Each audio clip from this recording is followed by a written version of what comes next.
Okay, can you see my screen okay? Yes, sir. Yes, sir. It is visible now. Okay, very good. Thank you very much. And so now at the moment, I cannot see you. I only see my slides. So at any time, if you have trouble hearing me, please get my attention somehow. Okay, so as I said, it's very much an honor to be invited to participate in this. And as the introduction just said, I'm a faculty member at Virginia Tech, where I've been more than 30 years. And ironically, at this very moment, I'm not sitting in Blacksburg, Virginia, where Virginia Tech is. I'm at a conference in Alaska. So I'm certainly challenged with the time zones today, but I'm glad we were able to connect properly. Now, I see my job today as providing some foundations. The title is Fundamentals. So I decided when composing my presentation to think more of the very basics of what is involved in this topic that we call computer vision. When I look at the list of presentations that you have heard or will hear, I see many very interesting things, cutting edge discussions involving deep learning and some of the latest generative AI topics. For the most part, I will avoid those topics because you will be exposed to those, and I will spend more time talking about some of the more basic things. And I'm sure eventually all of these things will come together when you've heard several of the presenters. So if I were to discuss this whole topic of computer vision, which I do in the classes I teach, very often I like to introduce it by saying we are ultimately concerned with two very fundamental questions. And I simply list them like this. What is it? Where is it? So if I'm thinking in excuse me, if I'm thinking in terms of looking at an image, some sort of visual representation, these are very often the first questions our brain tries to answer. What is this thing I'm looking at? And where is it in relation to me? And in fact, we have fancier names for these questions. More technically, we say object recognition when we're trying to answer the question, what is this thing? And localization, object localization, that's the where question. So these, I like to think of these as the starting point for lots of my discussions. Now there are a host of related questions, such as object detection itself. We cannot localize or recognize an object until we have detected the presence of an object. So that's certainly a related question. If we stop to think, well, what is one of the main purposes of computer vision, well, human vision as well, we begin to think of depth perception. And so if we think about psychologists, they spend a lot of time thinking about the perception of distance or depth, as they call it. Now, in my field, computer engineering, we often use other terms. We use this notion of range estimation, where range and distance are synonyms, but it's all related to this notion of depth perception. A related topic is this notion of pose estimation. And if we talk to someone in mechanical engineering, they will tell us that pose is the combination of position and orientation. So think translation and rotation, those components to describe an object's pose. All right, so there we have things related to the where question. It's also related to that are questions related to shape of an object. There are some problems for which we don't especially care where this object is or what its class identifier is, but what sort of shape is it? Round and so forth. Now, in the discipline of computer vision, very often you'll see this term here, shape from X. And so X means different possible sources. And the psychologists refer to visual cues. So quite often we talk about, I should spell this out, visual cues, spelled C-U-E, not Q like a computer science term. So shape from X often means taking information from different sources and trying to estimate some sort of surface representation. Now, if we insert the time dimension, we open up the possibility of looking at motion estimation. Sometimes that involves visual tracking. And then there's another but related topic called optical flow. And optical flow is a two-dimensional phenomenon. Talk more about images later, but think of optical flow as trying to find motion within a two-dimensional image, whereas these other topics often mean trying to make predictions or perform tracking in the three-dimensional world. So what we're thinking about on this sort of lengthy list now are several aspects of the problem of computer vision. And of course, related, ultimately, we would be curious about the many practical applications. So this is exactly the list I show the students in my graduate course on computer vision on the first day of the semester when we're starting up the course. Now, for today's presentation, for the remaining part, I have just a few more introductory topics, and then we get into some of the more mathematical aspects. When I talk about the pinhole camera model, I will talk about the basic math behind filtering operations. There's a certain type of feature detection called the SIFT descriptor I'll discuss briefly. And by that time, the lecture period will essentially be over. Now, I would like to invite questions if at any time, if someone would like to raise a question. That is, you have my permission to just speak and I will try to answer. So we're looking at the outline of the main topics today. Just a couple of slides of introduction. Let's see, I thought this audience might be a little bit curious about my institution. We use the term Virginia Tech, which is an abbreviation of a much more formal name, Virginia Polytechnic Institute and State University. Let's see, we were founded 1872, our size about 38,000 students, which makes us sort of medium-sized, I guess, in the United States at least. And I am one of 2,500 faculty members at Virginia Tech. Virginia Tech, unless you Googled it, you may not be familiar with our location.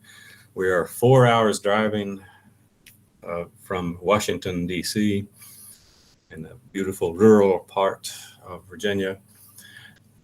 And see, on the first slide, I mentioned that I'm not currently sitting in Blacksburg. I'm in Anchorage, and I didn't try to find Anchorage, a map with Anchorage, but my location now is about 6,000 kilometers northwest of Blacksburg. The sun has not yet risen. I wrote it down. Sunrise is 7:30 a.m. local time where I am. And right now it's just after 6 a.m. Okay, so that's just a little bit of context for where we are. Oh yes, I forgot about this slide. I've been a faculty member since 1990, and I teach courses in computer vision, AI, embedded systems, digital design, computer programming, and then research interest. The nice introduction listed some of these things, including biometrics, which is one of my ongoing interests right now.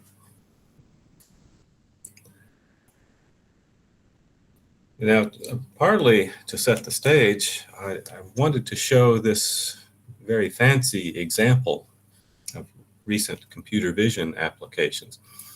This is something I happened to notice this a few days ago when I was reading the Washington Post. And so this is the sort of advertisement you see, or promotional materials you will see if you hear about computer vision in the broad press. And what do we see here? Here's the example here. Here's an original image. So someone took this photo and then fed that image into a computer vision system and produced the image on the right. So this is an AI result of that original image. And you can imagine people may want to do this for many reasons, to improve the contents of an image, to reduce noise, perhaps to change a background that may be distracting or for whatever reason. And this example I was quite amazed by when I first looked at it. And this may not be so obvious to the layperson, but when you look at this, you realize that there's some portions in the final image that were not visible at all in the initial image.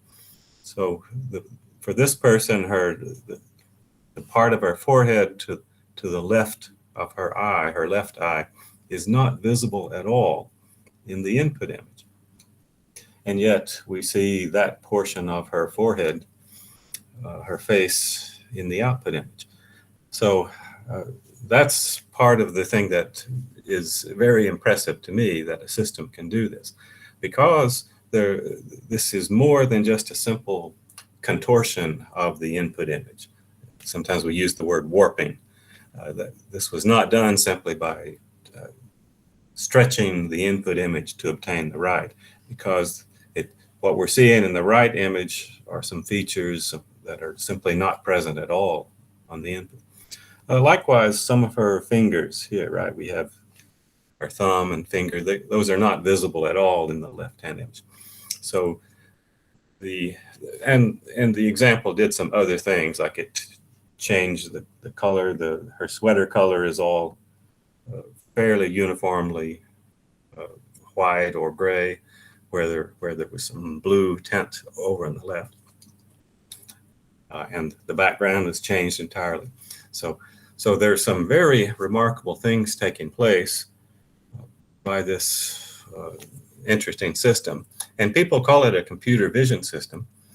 But if we think about it, there were two parts that I like to divide it into. There was some sort of analysis and processing part that took place by analyzing the input. And then there was a synthesis part. So I like to think of this part on the left. Here's the computer vision part. To take the input, sorry if you can't read my handwriting. So there's processing the input to gain some sort of understanding of the contents of the image. On the right, to produce a new image, the synthesis part, that's more of a computer graphics problem. And so this example, along with many others that you will see, will combine these two separate disciplines. I think of them as separate disciplines, computer vision versus computer graphics. And in fact, when I describe this to my students in my grad course, I very often in that first week, I will say, in this course, we're not doing computer graphics. We are, in this course, interested in the vision problem, the computer vision problem. So if we take just a simplistic look at this, the somewhat simplistic view of computer vision is to take as an input one or more images and then produce some kind of description of the contents of the image. Like on the previous slide, we say, well, here is a person who's looking off to her left with a busy background, and some sort of description like that. The computer graphics problem then is to take some sort of description, possibly from the vision side, and then produce an output image. So in this case, a two-dimensional representation of, which is new and modified from the previous case. There are a host of other related fields. The conference I am currently attending is called the International Conference on Image Processing, ICIP. And so simplistically, an image processing operation takes as input one image and produces another, often an improved version of an image. That's something like the example I just showed. And believe me, there's lots and lots of overlap among these different disciplines. If we talk about pattern recognition, that's a somewhat older term that nowadays we would say object recognition a little more commonly. The idea here, though, was to take some sort of abstract feature vector and produce as output some sort of class identifier, some sort of class label like cat or dog.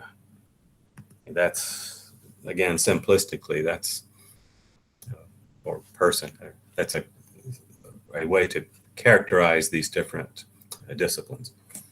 And then one more that's related, there's a discipline called photogrammetry, which in essence has been around for millennia, or at least as long as people have been creating images. And the idea from photogrammetry usually is to take an image, somehow use light to produce measurements. And very often we're interested in three-dimensional distance measurements. All right, so those are some related fields, a bit of background information. The next main topic in the presentation is something I introduced as the pinhole camera model. And so here is just a quick notion of the very first camera, which was essentially a box. And the idea is here's a dark box with one small opening. Just imagine you took a pin or a nail and pressed it into the box to create one small hole. And so through this one small opening in this box, light, we assume light can pass. And so what happens here, if we pick some point on this candle, for example, the top of a flame on a candle, if we follow that line of projection, as we call it, through the pinhole, that line of projection leads us to a spot on something called the image plane.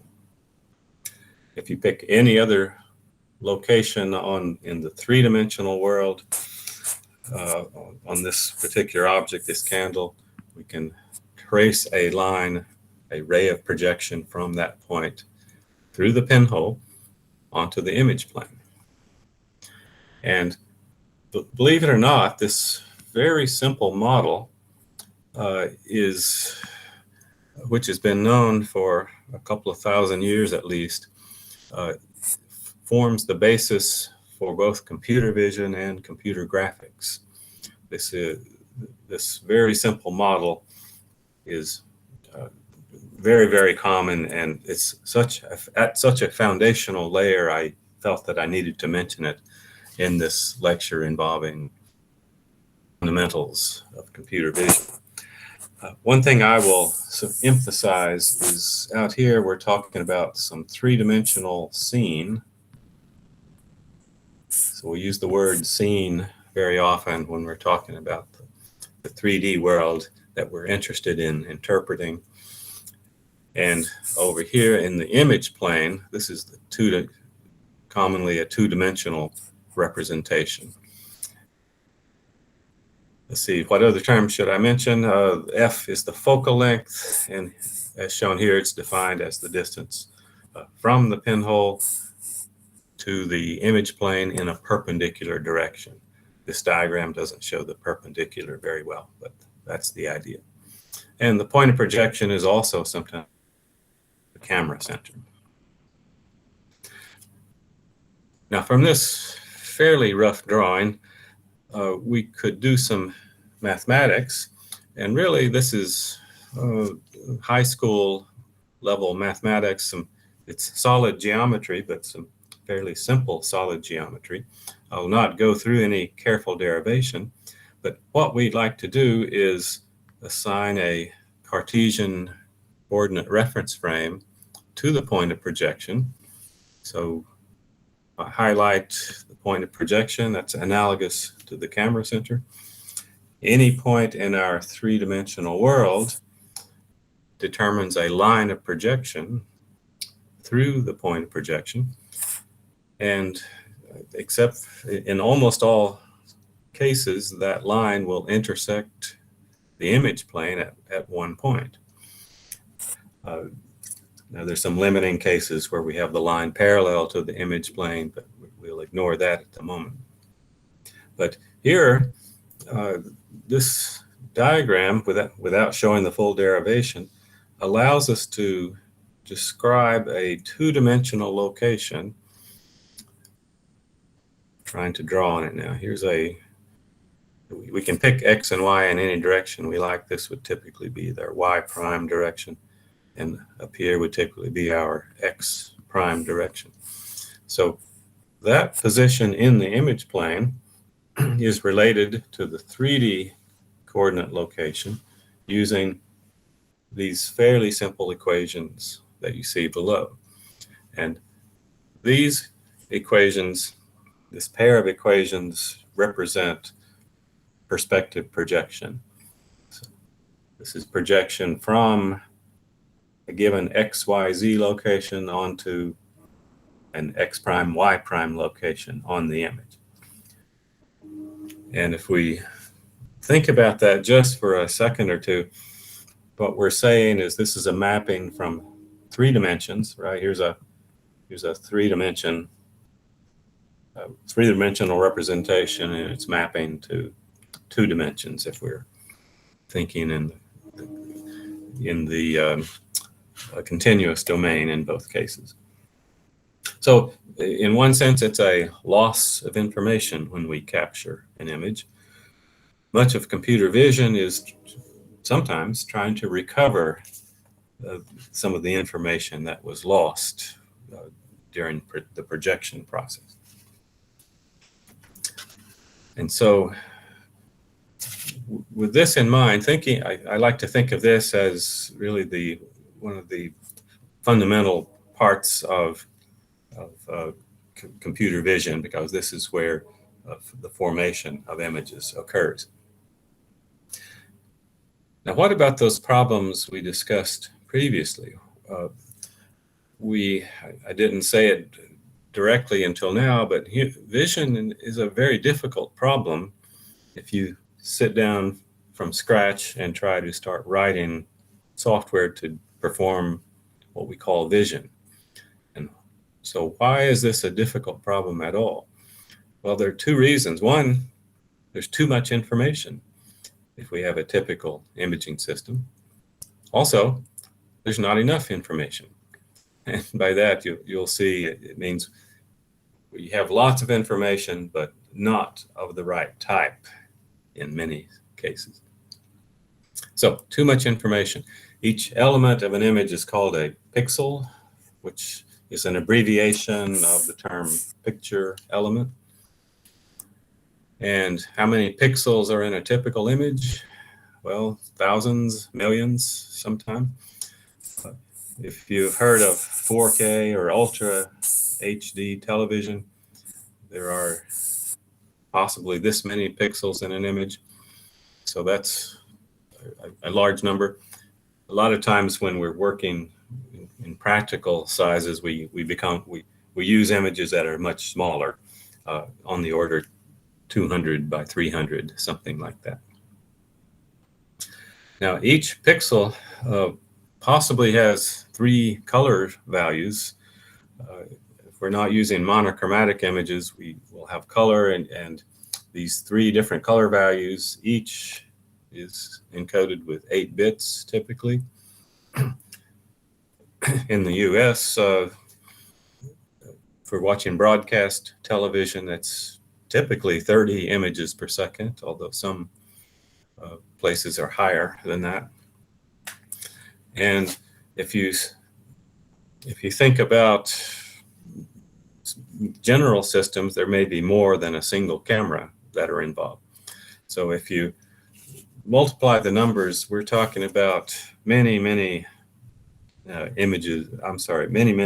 pixels per second, and from the terms of data transmission, that's several billion bits per second.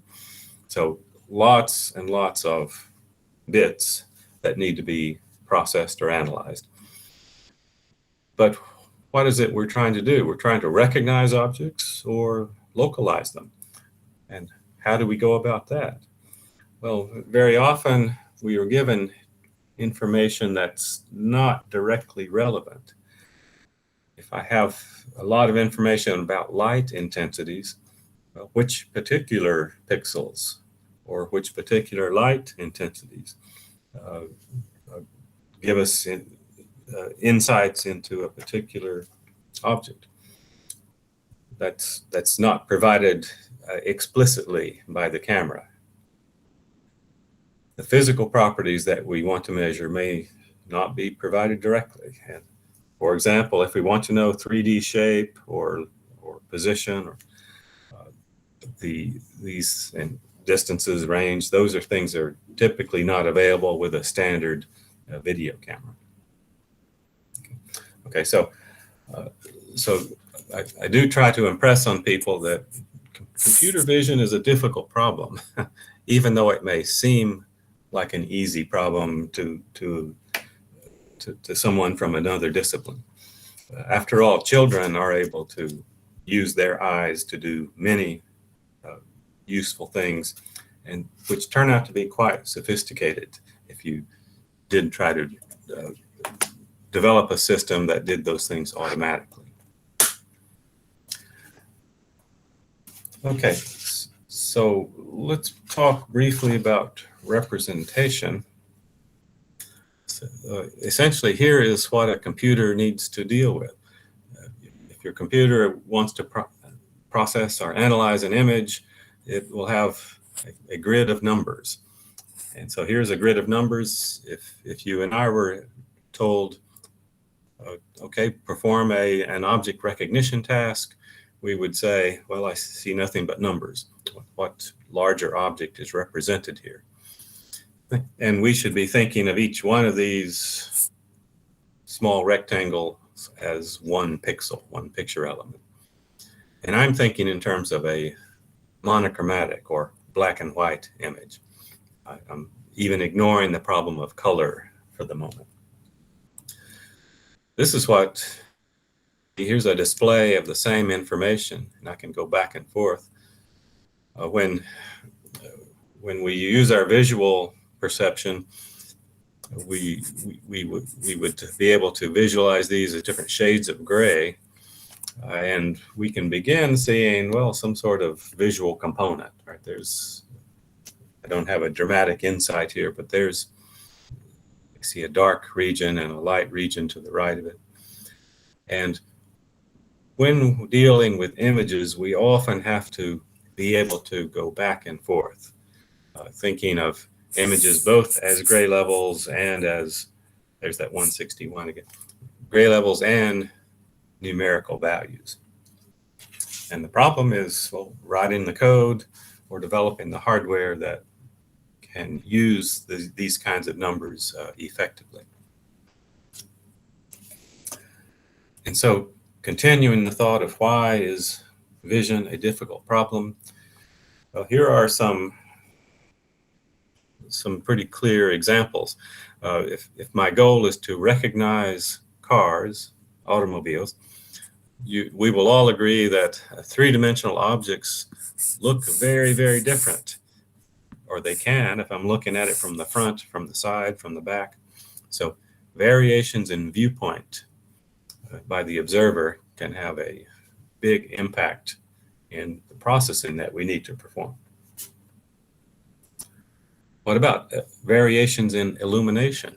So here is one person. This is probably taken from some movie, but what's happening here is the light is changing. We have some sort of bluish light here from the side. Here we have blue light source from the person's front, and then more normal lighting. And in most cases, a human with a little time would recognize these three photographs as representing the same person. Not so easy to write that, to do that automatically if the illumination changes. Another problem we constantly face is differences in scale. So in terms of scale, think about the size in the image. Clearly here, this image was taken for humorous effect. Right? Here we have a girl who's close to the camera, and apparently another person who's more distant. We have no trouble recognizing both of these as two different humans, and yet one of them has a height that's almost as high as the image, and the other one is much, much smaller.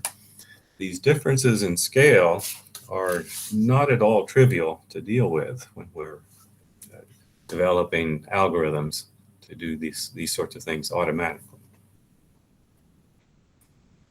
Some more reasons vision is difficult. Again, I have a car example. When we talk about, previously with the cars, I talked about variations in viewpoint.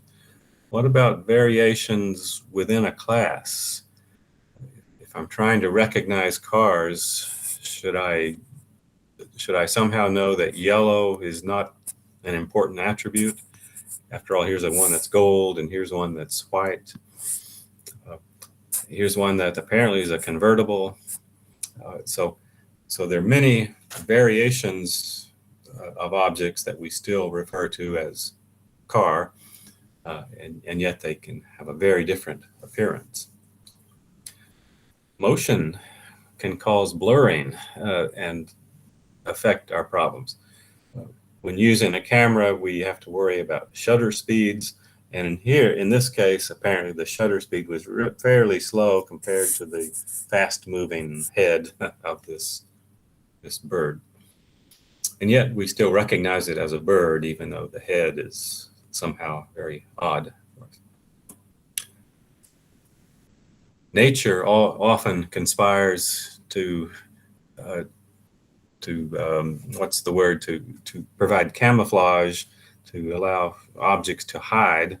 And so the background clutter can make it difficult to detect or localize an object that we're interested in the foreground. And finally, occlusion. Occlusion is a visual cue of great interest to psychologists, and it causes a great deal of trouble for us in the computer vision world. So what is occlusion? That means some object, such as this nearby bush or vegetation, makes it impossible to see the entire object that's positioned beyond the nearby bush. So apparently there's a cow, but portions of the cow are not visible in the image. We still recognize it. Hopefully, in many cases, we can still recognize it, even though parts of it are occluded.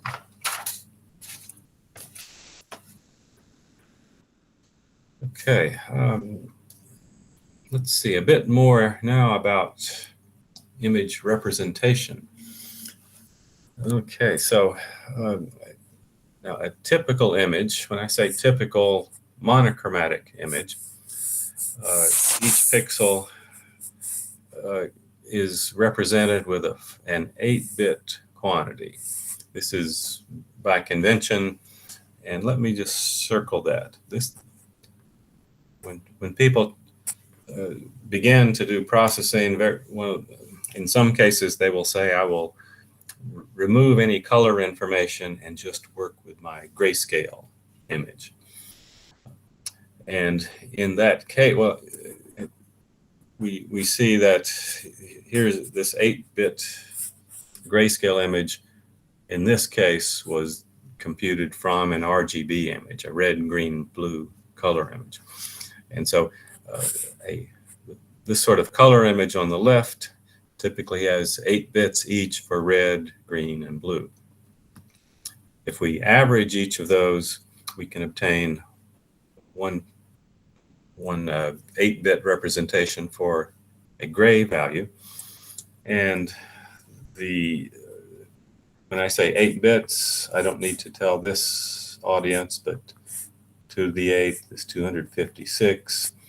And the typical thing is to break it down so that 0 means perfectly black and 255 means perfectly white. And then we have all these intermediate gray levels in between. And I have had students in the past, they say, well, what about, why are you calling this gray? So it's just part of the terminology. We still refer to white, perfectly white, as a gray value.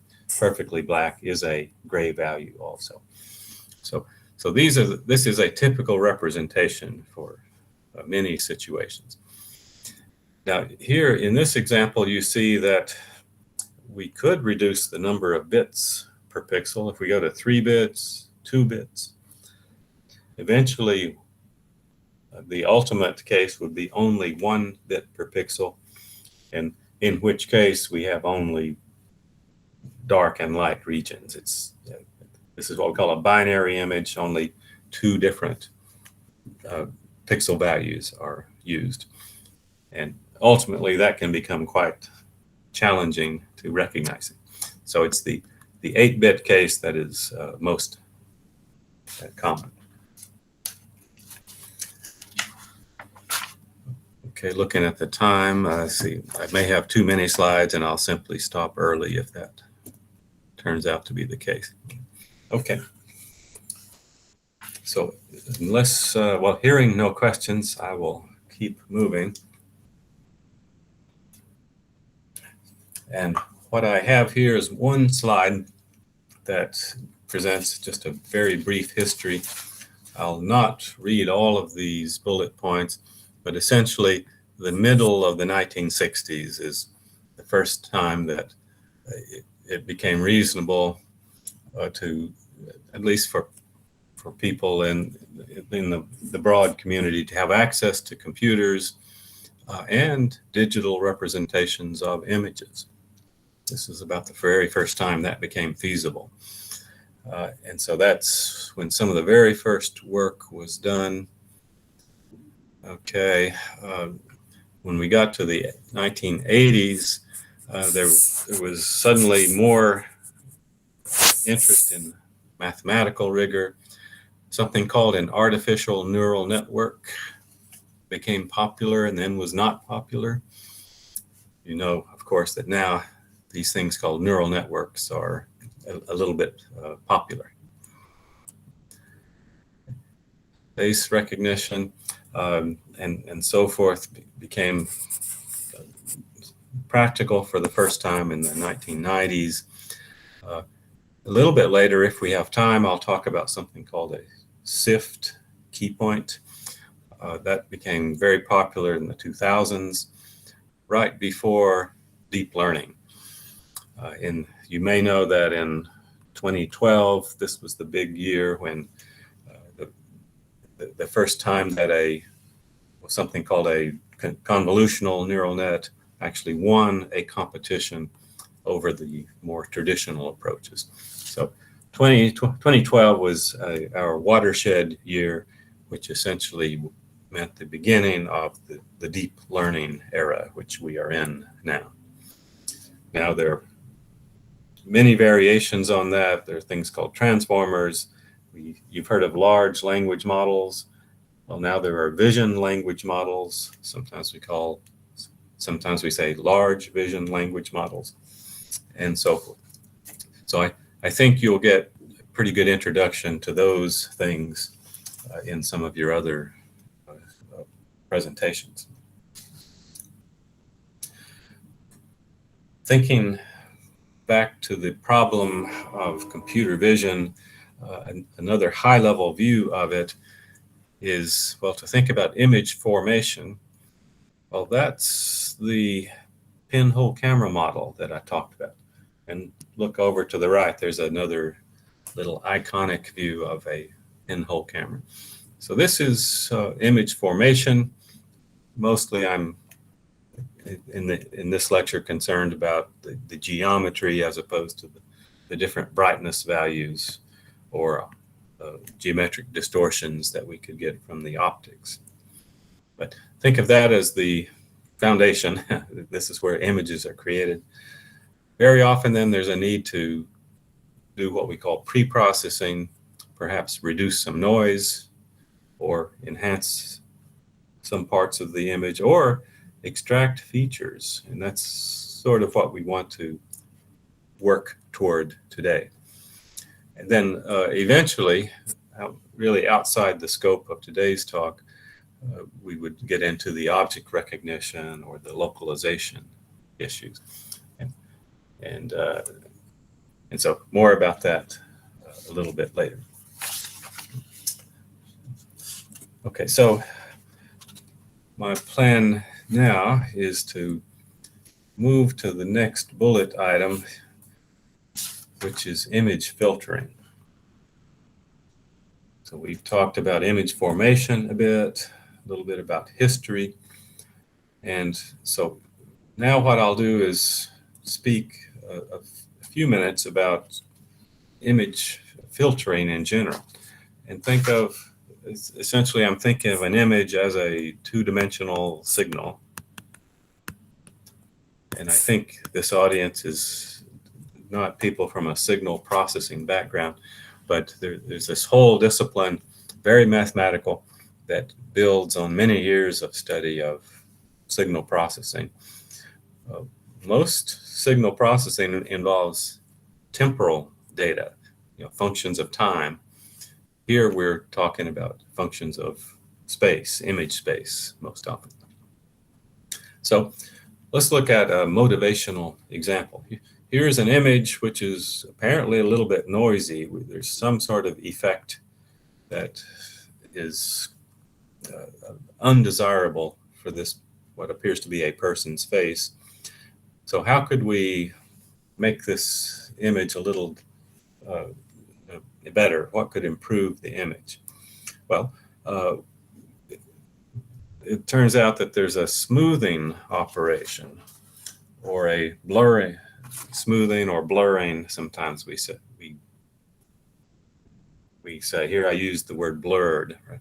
So here's a case where someone has applied a smoothing or blurring operation to the image on the left to produce the image on the right. So we say here's an image in which the noise has been reduced slightly. It's not a very clear image. I mean, there's not a crisp view of the face, but in some situations we would call this an improved version of the original image. And what we want to do here now is talk about how to perform that noise reduction step. And in order to do that, we like to add some terminology. We can say, well, refer to the input image as some function f. The output is some function g. These are defined over some Cartesian space, I and j. And at least for our purposes here, it's very common, if we're beginning to talk about computer implementations, it's common to assign a coordinate reference frame in the upper left of the image. And likewise, a coordinate reference frame here.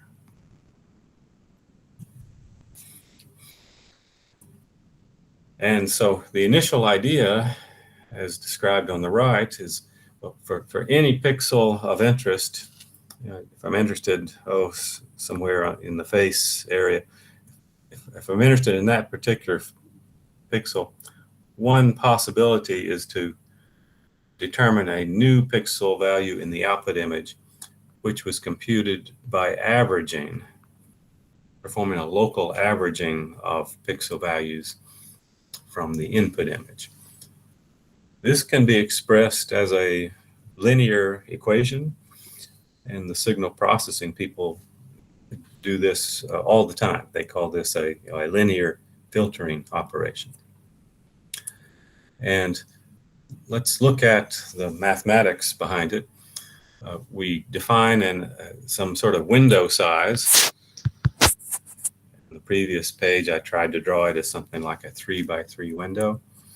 And so here we can write it out as you see here. Here is the averaging process over a 2k by 1 plus 2k by 1 window. So what is happening here? This double summation, think of this mathematically, it's a summation. In the code we might write, we would say these are two nested programming loops over all pixels in the input image f within a neighborhood. Notice the summation indices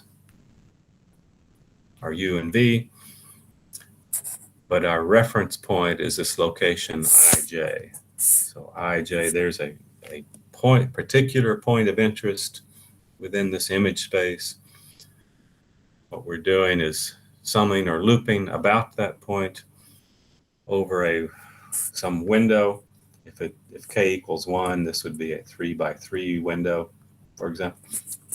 The reason for writing 2k plus 1 is to give us an odd number on each side. So it could be 5x5, 9x9. But what that does is give us a unique center pixel, a unique center point of this window that we use as a reference. And so what's the part over on the left? Well, this is a normalizing term. So this is the total number of pixels in this small grid of values. And so this is a way to compute an average. And if we continue, I have some slides that illustrate this operation. So here I'm trying to illustrate it with a 3x3 window. There's my point of reference. I want to determine a new value to be placed at the point of reference in the output image. Now, if I proceed, what I've got is a window that's sliding along. In fact, we sometimes call this a sliding window operation. And I forget, it doesn't go all the way. At some point, I stopped doing this. But this is worth going through again. Notice what happens here. Here's the starting point. And what's happening is my software or my mathematical equation will look at all pixel values in the input inside that rectangle. I see all zeros. The average of 0 gives me the 0 value on the right. If I slide the window to the right, what's the average of all these? I see that the total is 90. I divide by 9, I get 10. Here the total is 180. Divided by 9, I get 20. And so it goes. So in each case, the number appearing at the right is the average of the values you saw. And by the way, this movement left to right and then downward, that's sometimes called raster order or raster order scanning. The word raster is a German word that means grid. And so a raster scan, this became a popular term when television was developed back in the 1940s.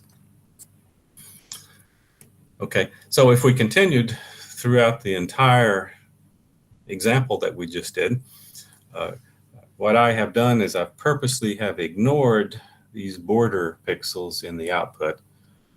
I'll consider these to be cases that I don't care about, but the computed values in this output image G are all the result of an averaging operation based on the input. So this, I tried to illustrate this because this sliding window approach is very, very common. It is at the foundation of signal processing, and it's also at the foundation of convolutional networks. You've heard of convolutional neural networks. Well, each so-called convolutional layer is performing an operation very much like I just showed with the sliding window. A difference is that CNNs and linear filters in general do not necessarily perform an averaging operation. Every case I just did was an average. Each value you see here is some average computed from the left. But more generally, we want to change this averaging part to a more general filter. So here we had to think of this as a set of fixed weights inside some filter H. To be more general, inside that rectangle, we would say, hey, I'm allowed to have arbitrary numerical values, and I call those my coefficients of this filter H. And so here, this is an important concept, this ability to perform a linear filtering step. This has a name. Notice I used the word correlation filtering. Mathematically, this is called cross correlation. Even though I used a different word on the previous page, what was the other word I used? I used the word convolution, and there are some difference. There's a subtle difference between cross correlation and convolution, and that will come up in a couple of slides. But since the emphasis here is on some of the mathematics, I wanted to be sure to emphasize this. So here is an operation called cross correlation. Here I indicated this operation with the X inside the circle. And so this creates a new image G, an output image, in which each pixel from F is formed by the weighted, the sum of products based on the filter H. H goes by many names. This filter is also called a kernel or a template or mask or operator.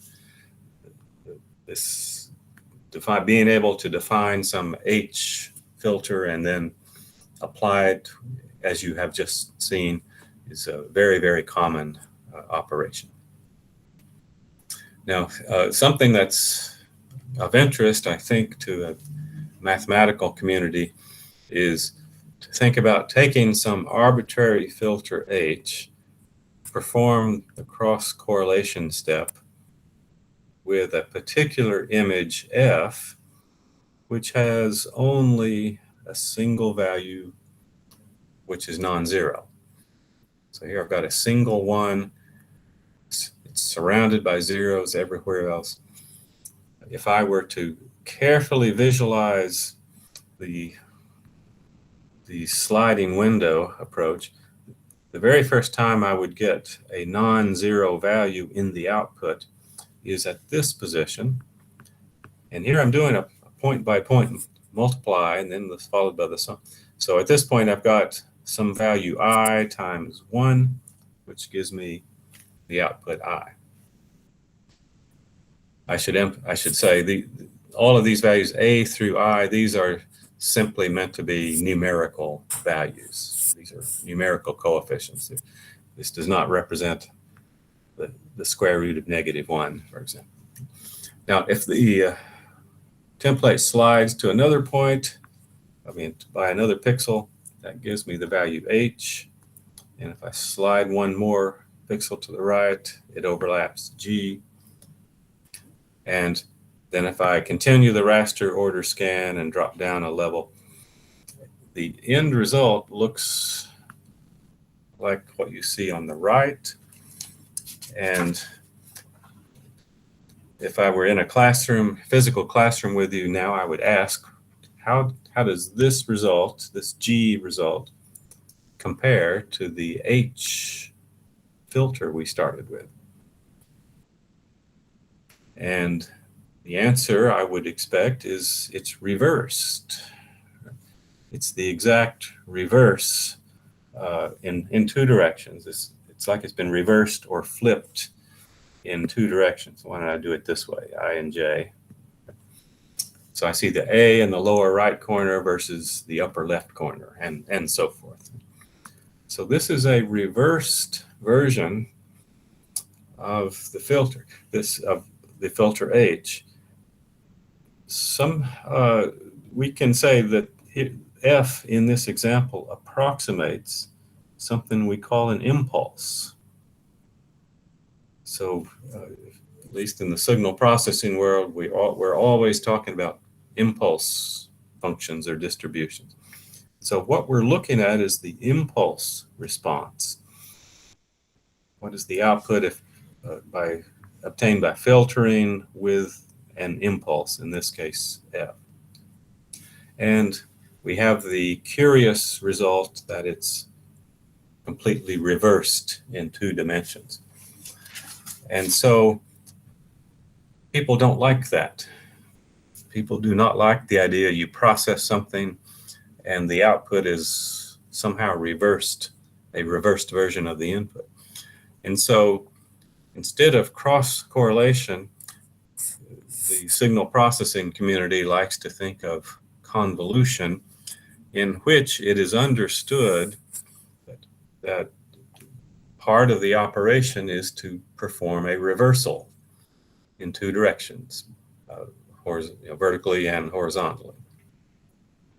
After reversing one of the signals, like here it says reverse the filter, you will see it works no matter if you reverse the filter H or the image F, in either case. And what we have now is something that resembles very closely what we had before. The only difference is 2 negative signs, two subtraction signs. These are the difference between cross correlation that we had previously and now convolution. And I can illustrate it here. I didn't create this. Professor Kristen Grauman deserves the credit. But here we have some function F and some function H. It doesn't matter if they're reversed. And so if you watch this little animation, the function, the filter F in this case, just got reversed. And now we have a representation of the raster scanning operation.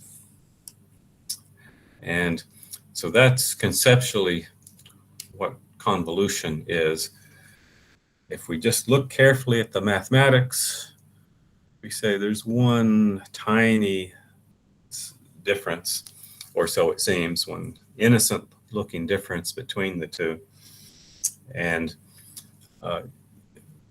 so for convolution, what we're doing is reversing one of the signals before doing the sliding window operation.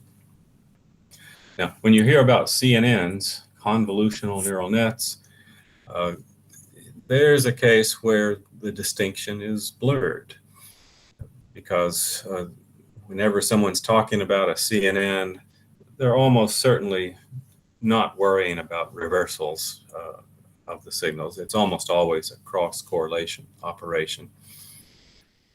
What this mainly illustrates is these two operations are so similar that if you're talking to someone else in the field, the distinction it's sort of understood, and so people understand that there is a difference, and in many cases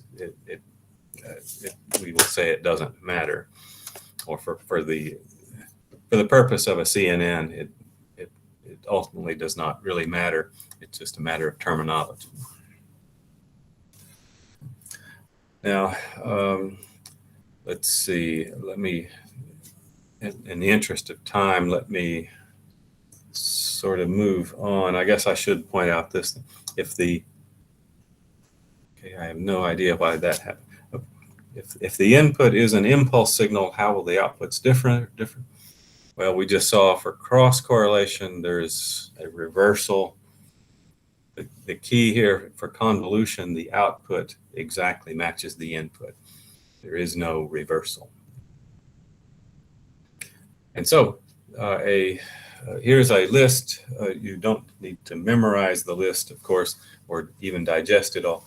But if we do talk about convolution, not cross-correlation, so these are properties for convolution,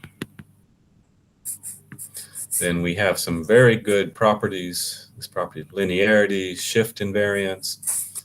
In the time domain, we say time invariance.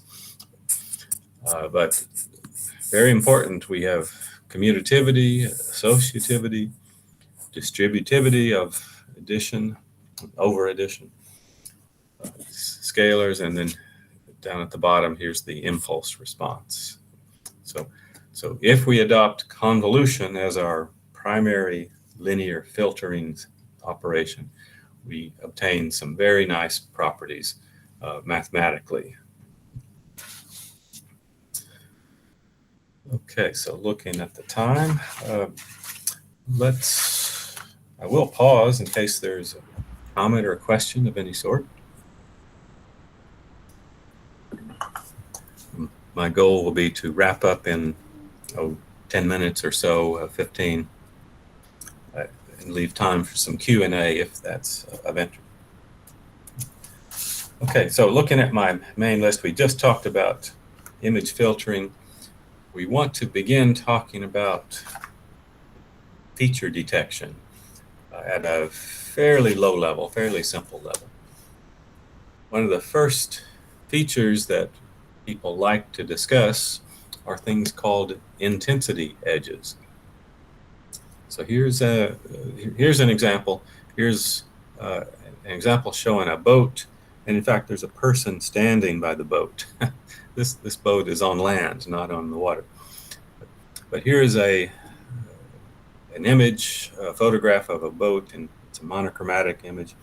And someone has performed an operation that essentially highlights sudden changes in brightness.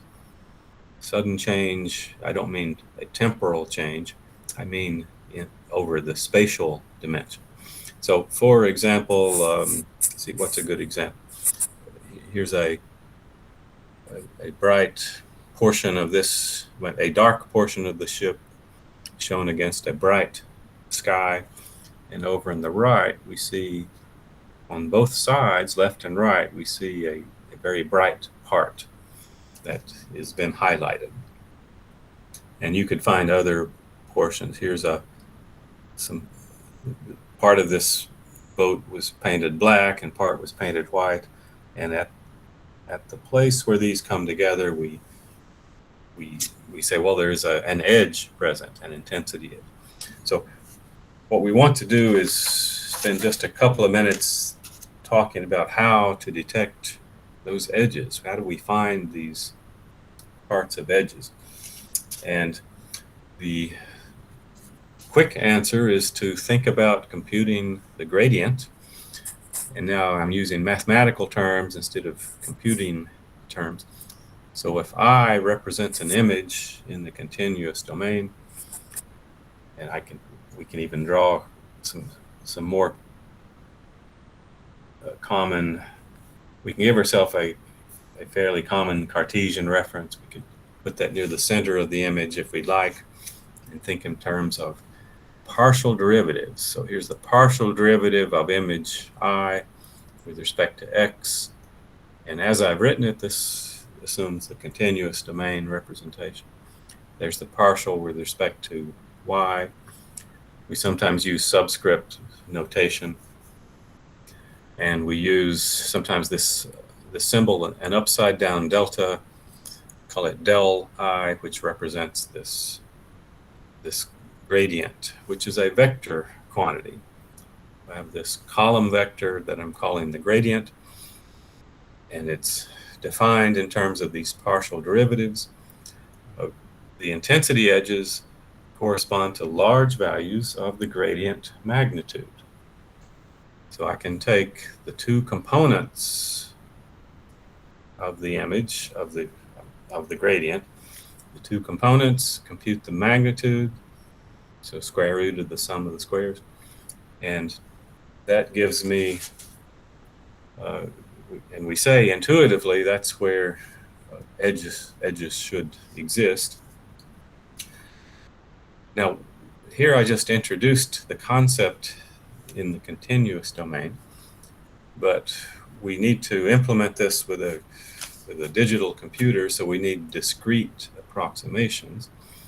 And so here are a pair of popular discrete approximations.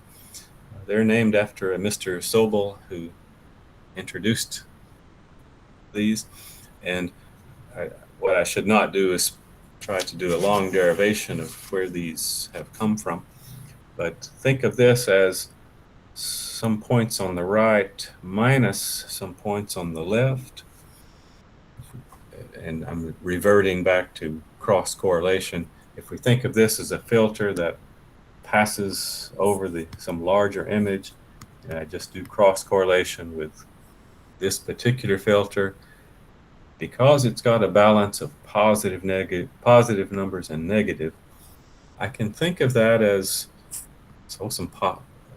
as taking some values at the right and subtracting values at a reference location. That's my approximation to that partial derivative. So that gives me edges in one direction. I think of them as in the horizontal direction. If I want to go vertically, I simply rotate this by 90 degrees, and now I've got some values at the top, subtracting some values at the bottom, and then the division represents some small distance in the spatial domain. Well, these two templates, using the cross correlation we just talked about previously, can be used, have been used. That's I'm pretty sure that was this. We're looking here at the magnitude of the results returned by those Sobel templates that you see. And we could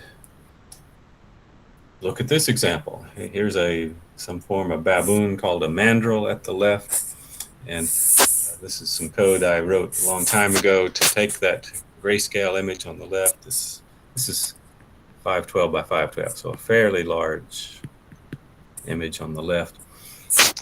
And in this case, instead of the magnitude, I added the absolute values of the two derivatives and still got pretty good results. Computationally, it's faster than taking square roots and so forth. But so what we see is pretty good results. I see edges here corresponding to the left side of the nose, the right side. Get lots of good responses within the whiskers and the fur. So this is a very common thing to do if we want to begin extracting useful features from an image. Now, another useful feature type is called SIFT, which I mentioned, Scale Invariant Feature Transform. It was named by a fellow David Lowe in the late 90s. And this one is, see, we don't really have a lot of time to get into this, but look at when this was developed, late 90s. So in the early 2000s, this approach was used as a popular way to extract features. A big difference here is it's based on the histogram of gradient orientations. So without going into great detail, it's based on a 16 by 16 window. Here's 16 pixels, here's 16 pixels. So a 16 by 16 window slides over the image, or you can place this wherever you like. And within 4 by 4 sub-windows, the gradient is computed, possibly using the Sobel operators we just looked at. And then instead of concentrating on the magnitude, the orientations within the plane are computed. And you probably know the mathematics of doing that. And then these are histogrammed. So draw a distribution of possible directions, and only 8 different reference angles are used. So all of these are computed, and these are then stacked into a single vector called the SIFT vector. 128 different components are computed, and this can be illustrated here. Here's a popular tourist attraction in Rome, Italy. I'm told, I've not been there. But if you look in the background, let's see. Yeah, for example, here are 2 different views. This looks like a selfie on the left, and then a low light tourist photo on the right. Look at these color-coded rectangles that are shown on the images. These are the locations of SIFT descriptors that have been detected in the image, in these 2 images. And it always amazes me at how much similarity. I'll just highlight one more. Even though these are two dramatically different images with dramatically different lighting, we have points that have been extracted with which we can now begin to do a matching step between the 2 images. So the SIFT descriptor, at least before the deep learning phenomenon occurred in 2012, SIFT was very popular. It's still popular, just not quite as popular. And we can use this with, an example like this. This is my building where my office is at Virginia Tech, Durham Hall. I could take that image and extract SIFT locations. Here I'm just going back and forth a few times. Now, I did not write the SIFT code. There's a popular software package called OpenCV, and within OpenCV you can detect and call the appropriate function and detect SIFT key points, as they're called. Now, these tend to be at repeatable locations, like corners appear like that's near a corner of intensity values. And why is that useful? Well, because then if I take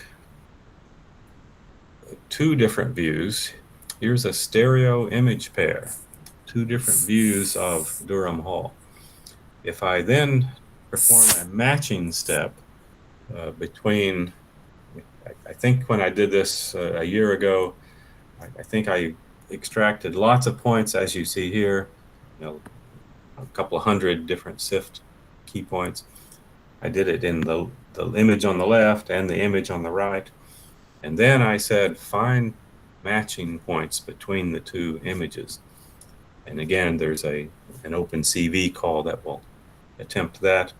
And here are the match locations indicated. Now I should maybe emphasize, these are images from two different viewpoints.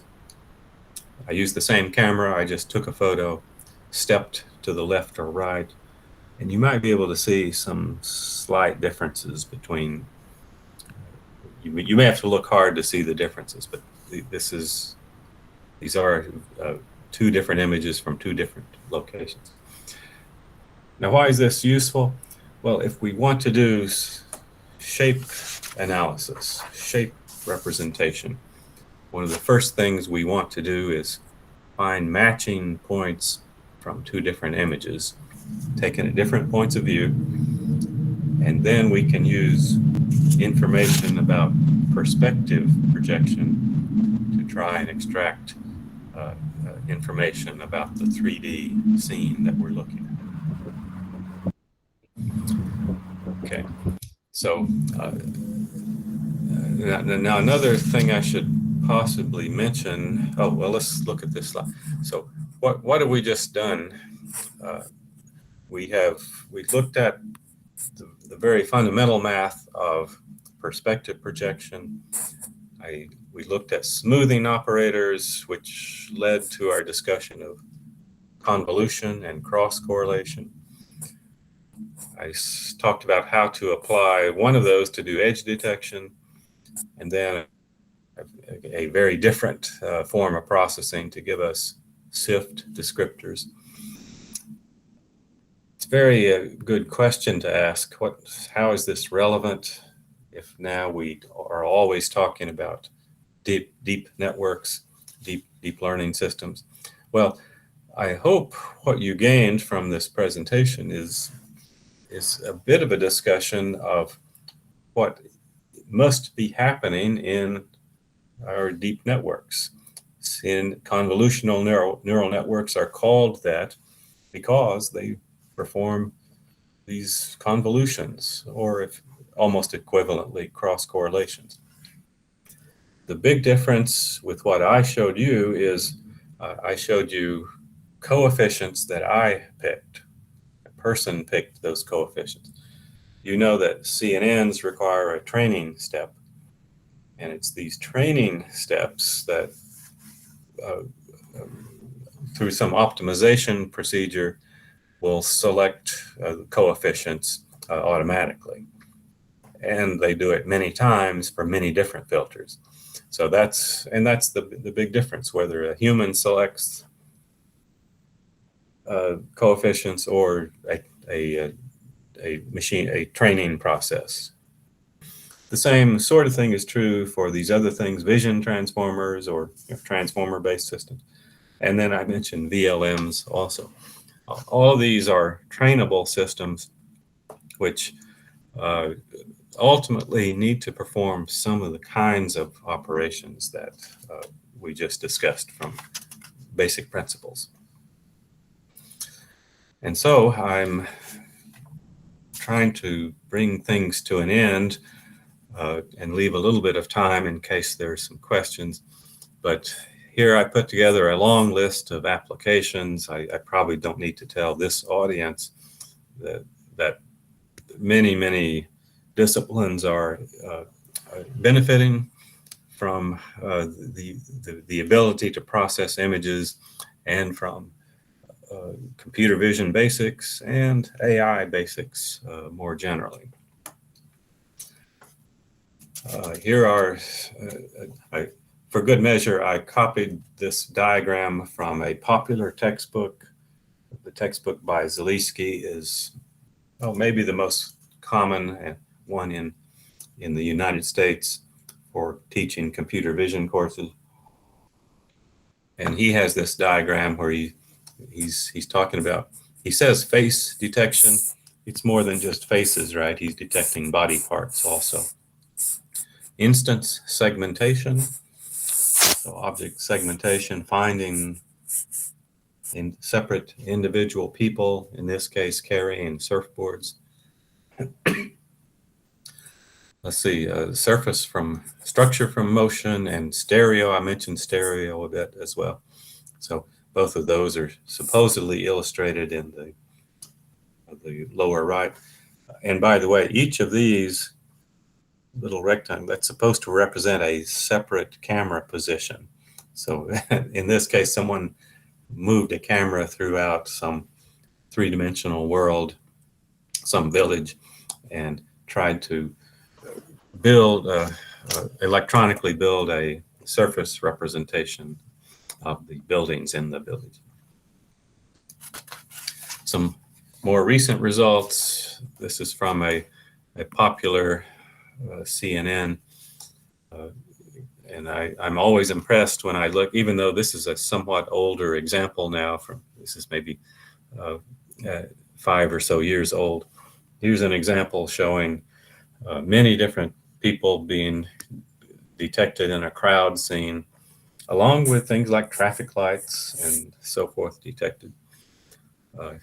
Some of my work involves the automotive world, so it's always impressive to me if I see many, many cars detected in one example. And then food. Here are many different donuts being detected. And my last example is to show face detection, and there's sort of a question here. Why are most cameras today interested in detecting faces? And the answer is in part to control the focus setting, right? If you want to focus your camera or adjust the lighting, any of the automated tasks, most often people want to zero in on the faces. So many of today's cameras try to help do that automatically.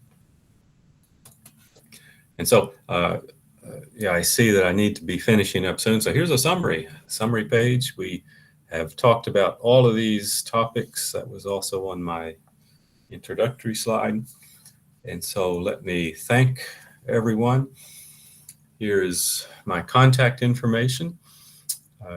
If you do have questions after today's session, I would be very happy to respond. If you have any questions, want to send email, that's the best way to get in touch with me, or phone call. If you are new to the area of computer vision, you can ask Google Scholar. If you have the PDF copy of these slides, you can click there, and what you would do is get a list of the top 20 or 30 journals and conferences at which some of the latest results in computer vision are published. Let's see, what did I mention here? I mentioned the textbook by Zaleski. That's one of the most common ones. 2 other well-known textbooks are listed here for good measure. Forsyth and Ponce wrote a book right before the deep learning phenomenon. One reason I use Zaleski, his second edition has updates that also discuss deep learning. Many of the textbooks do not make an attempt to bridge the traditional along with the deep learning topics, as does Zaleski. And finally, here's an older textbook, more than 20 years old now, but it is still referred to a lot in terms of the geometry. if you have multiple images of one 3D scene, this is a way to discuss, look at the mathematics behind the geom. And I will stop here. Let me stop sharing, and I'll take a second and see if anyone has questions, or if there's anything else we should discuss.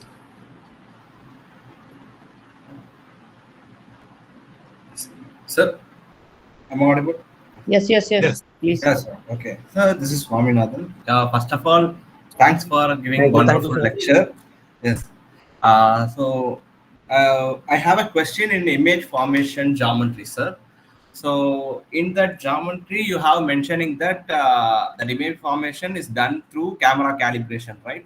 In pinhole perspective, I have mentioned that as geometry of pinhole.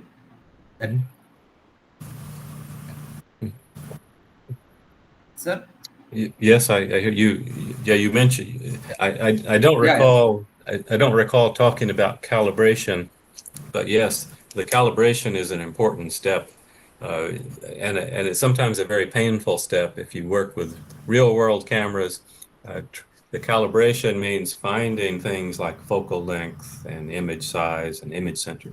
So finding doing some sort of optimization step to find those numerical values that match the physical camera.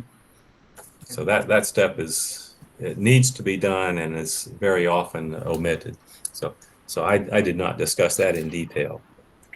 Yes, sir. Sir, and one more thing, that smoothing concept, we will smooth that pixels through the averaging. You have mentioned that some of the averaging and then Gaussian filter. Is there any other filters are available for smoothing, sir? Yes, many different. Because of time, I did not try to throw some out, but possibly the most common is a Gaussian filter. The simple averaging I showed is sometimes called a box filter, because all the values in the filter are the same.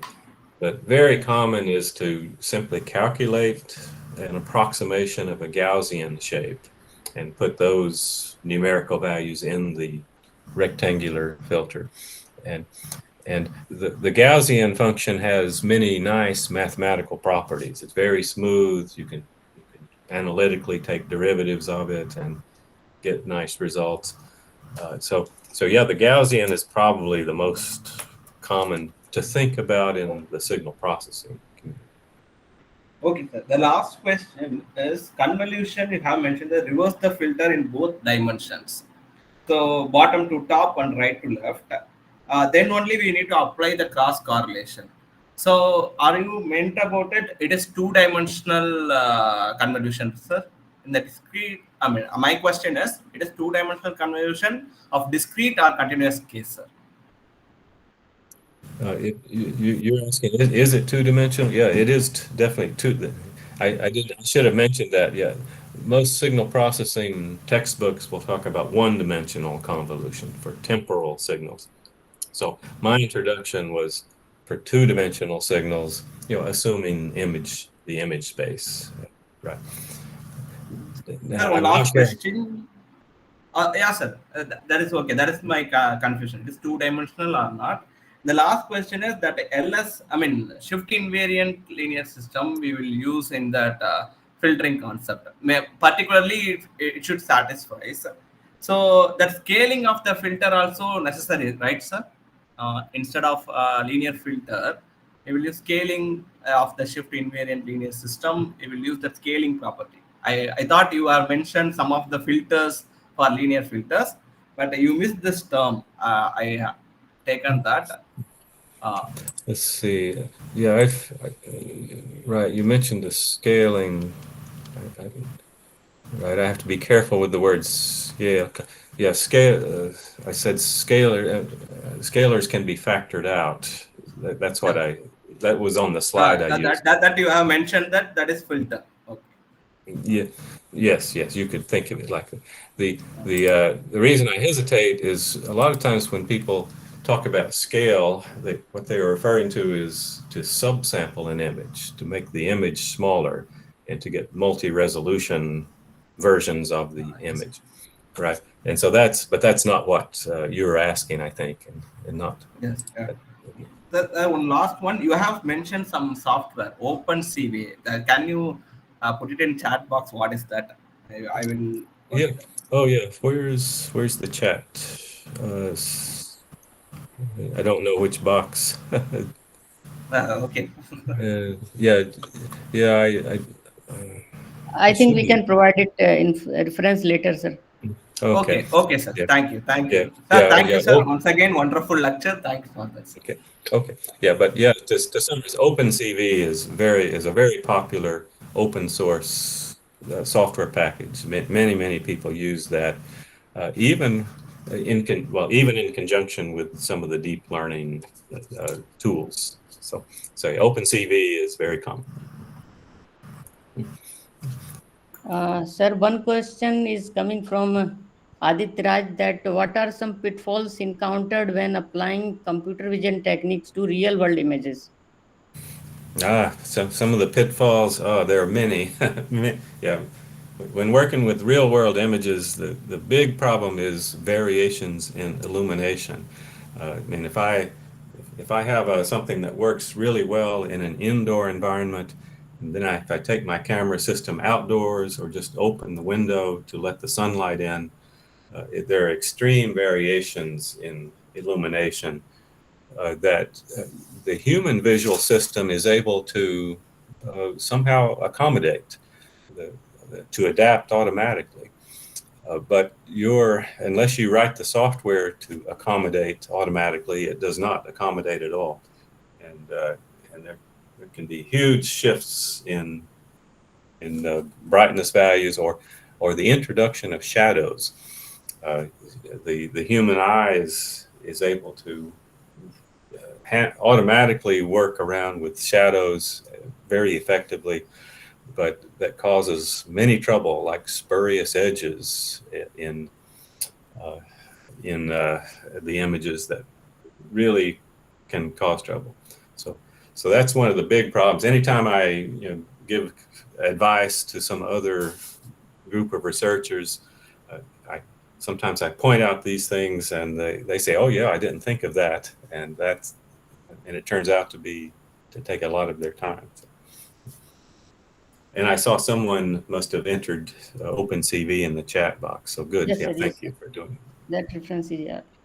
One question is, sir, how does data augmentation improve model generalization in computer vision?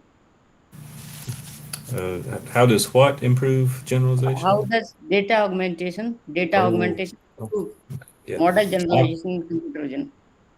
Yeah.